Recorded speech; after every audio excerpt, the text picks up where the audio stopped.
Good morning students, कैसे हैं आप सब। अंडरस्टैंडिंग एंड डिसिप्लिन की क्लास में स्वागत है आप सबका। कल हमारा टॉपिक चल रहा था राष्ट्रीयता के लिए अध्ययन क्षेत्र एवं विषय। ध्यान से सुनिए, हमारा टॉपिक चल रहा था राष्ट्रीयता के लिए अध्ययन क्षेत्र एवं विषय।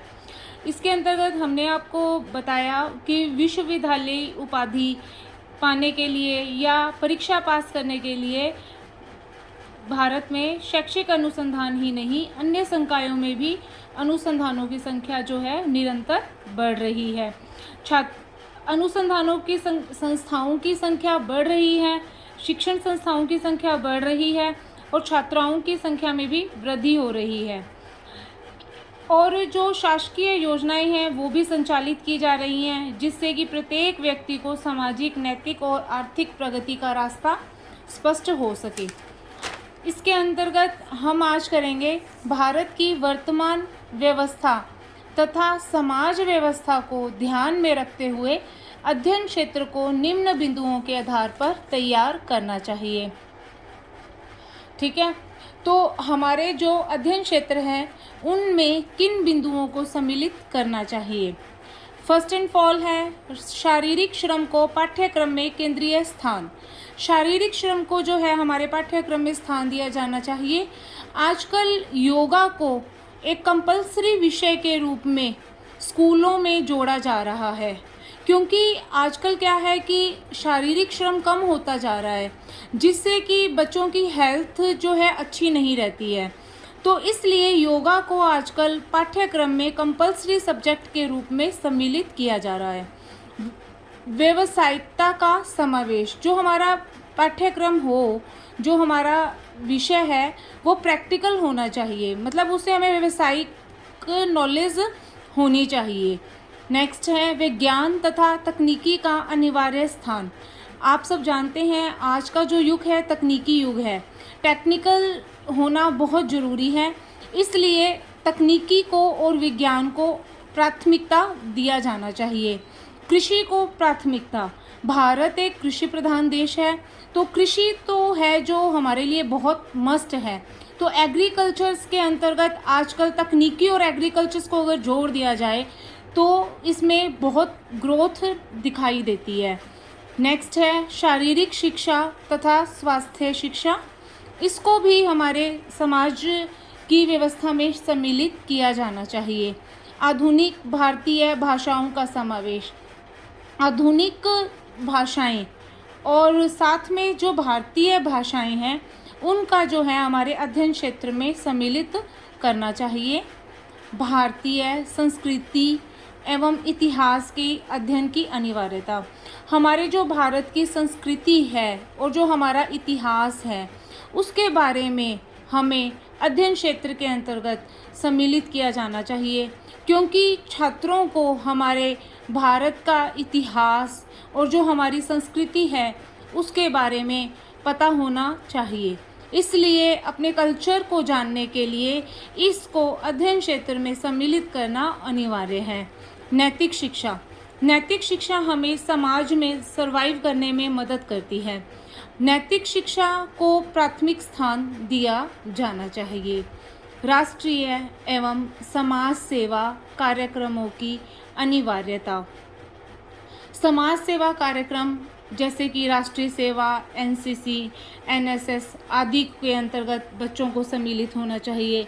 इनमें बच्चों को पार्टिसिपेट करना चाहिए, समाज सेवा करनी चाहिए, जिससे कि बच्चे सोशल होते हैं।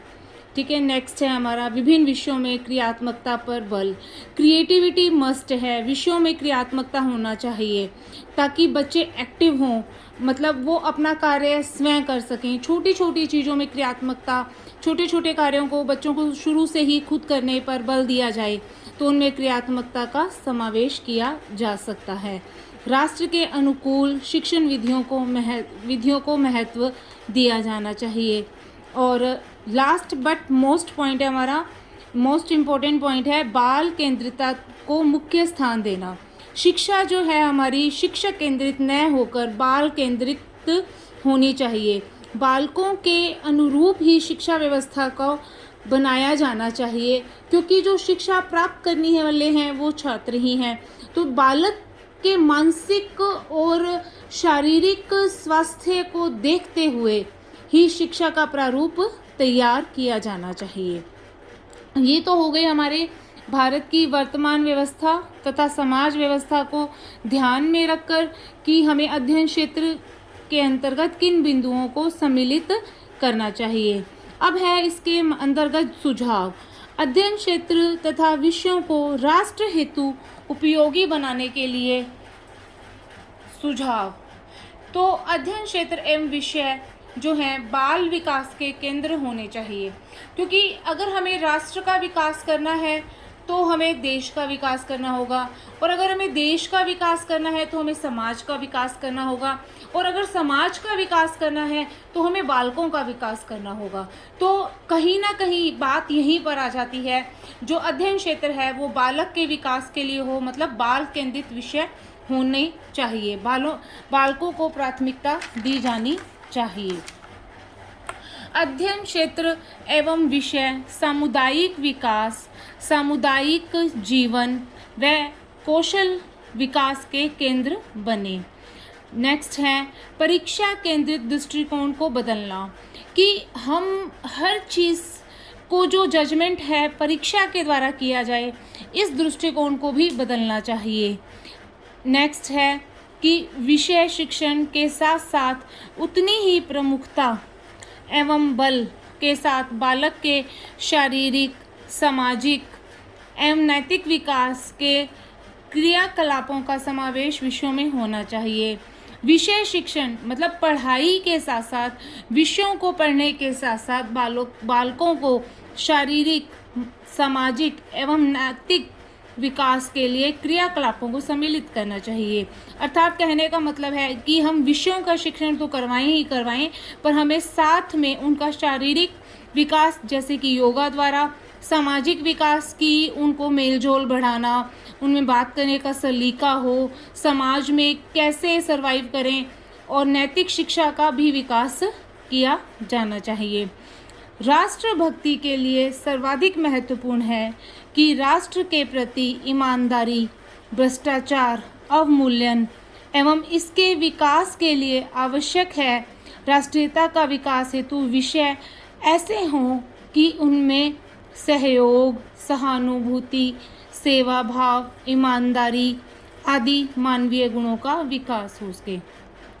हम राष्ट्रीयता की बात कर रहे हैं, तो राष्ट्रीयता के लिए हमें चाहिए कि छात्रों में राष्ट्रभक्ति सर्वाधिक होनी चाहिए, उनमें देश के प्रति कुछ करने का जज्बा होना चाहिए, राष्ट्र के प्रति ईमानदारी होनी चाहिए, डेमोक्रेसी नहीं होनी चाहिए।